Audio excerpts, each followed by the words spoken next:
Hi மக்களே, welcome to the third reports. இன்னைக்கு நம்ம பல்டி படத்தோட ரிவ்யூவை தான் பார்க்க போகிறோம். இந்த படம் இன்னைக்கு ரிலீஸ் ஆயிருக்கு. இந்த படத்தோட கதையை எழுதி இயக்கியிருக்கிறது உன்னி சிவலிங்கம்.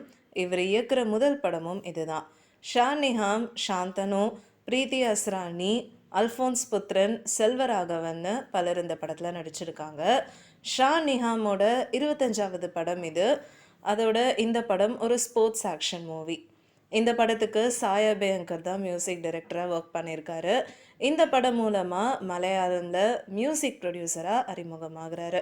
இந்த படத்துக்கு இவரோட சேலரி மட்டுமே 2 கோடிக்கு மேலேன்னு சொல்லப்படுது. ஸோ வாங்க இந்த படத்தோட கதைக்குள்ளே போகலாம். இந்த படத்தோட கதை வேலம்பாளையம்ன்ற ஊரில் தான் நடக்குது. இது கேரளா தமிழ்நாடு பார்டரில் இருக்கிற ஒரு ஊர். இந்த ஊரில் இருக்காரு உதயனா நடிச்சிருக்க ஷானிகாம். இவரோட ஃப்ரெண்டு சாந்தனு, அப்புறம் இவங்களோட ஃப்ரெண்ட்ஸ் எல்லாருமே பஞ்சமி ரைடர்ஸ்ன்ற ஒரு கபடி டீமில் இருக்காங்க. இவங்க எல்லாருக்கும் கபடி விளையாடுறது ஒரு பொழுதுபோக்கு.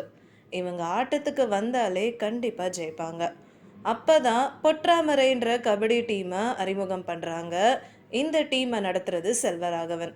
இவர் வட்டி கொடுக்குற தொழிலை பண்ணிகிட்ருப்பாரு. ஒரு கபடி போட்டி வரும்.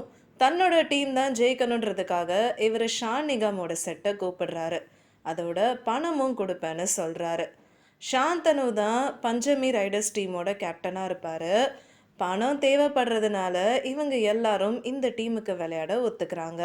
ஆனால் சாந்தனு இதுக்கு முன்னாடி அல்ஃபோன்ஸ் புத்ரன் நடத்துகிற ஷோ பாய்ஸ் கபடி டீமில் விளையாட சம்மதிச்சிருப்பார். இவங்க பணத்துக்காக எதிரி டீமுக்கு போயிட்டாங்கன்னு கோவப்படுற அல்ஃபோன்ஸ் செல்வராகவனோட ஒரு காரை திருடுறாரு. நம்மால தான் கார் திருடு போயிருக்குன்னு அல்ஃபோன்ஸ் கிட்ட சமாதானம் பேச ஷான் நிகாம் அப்புறம் அவரோட டீம் போகிறாங்க. ஆனால் அது சண்டையில் தான் முடியுது.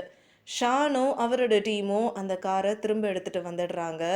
இதுக்கப்புறம் இவங்களோட பகை எப்படி வளருது, இதுக்கப்புறம் என்ன ஆச்சுன்றது தான் இந்த படத்தோட மீதி கதையாக இருக்குது. இந்த படத்தில் கபடி சார்ந்த விஷயங்கள்னு மட்டும் இல்லாமல் ஹீரோவோட டீமுக்கே தெரியாமல் அவங்க எப்படி கேங்ஸ்டரோட உலகத்துக்கு போகிறாங்கன்றத ரொம்ப இன்ட்ரெஸ்டிங்காக கொண்டு போயிருக்காரு டைரக்டர். படத்தோட ஸ்டார்டிங்லேருந்து எண்டிங் வரைக்கும் அவ்வளோ விறுவிறுப்பாக கதை போகுதுன்னே சொல்லலாம்.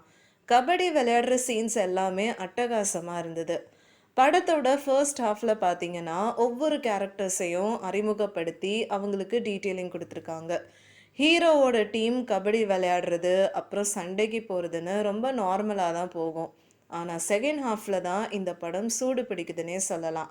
அல்ஃபோன்ஸோட வில்லத்தனத்திலிருந்து இந்த டீம் தப்பிக்கிறது அவ்வளோ இன்ட்ரெஸ்டிங்காக இருந்தது. சாந்தனுவால் ஏற்படுற பிரச்சனையில் இந்த டீம் மாட்டிக்கிட்டு இவங்களுக்குள்ள நடக்கிற எமோஷ்னல் சீன்ஸ் எல்லாமே அவ்வளோ நல்லா இருந்தது. முக்கியமாக இவங்க எல்லாரையும் கொல்றதுக்கு ஒரு டீம் வரும். அந்த படத்தோட கடைசி அரை மணி நேரம் அவ்வளோ பரபரப்பாக போயிருக்கும்.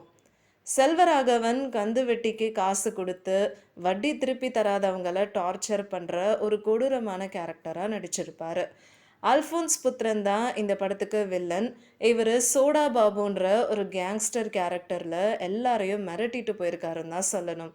ஷான் நிஹாமோட ஆக்டிங் இந்த படத்தில் வேறு லெவலில் இருந்தது. மற்ற ஆக்டர்ஸ் எல்லாருமே அவங்களோட கேரக்டரை சிறப்பாக பண்ணியிருக்காங்க.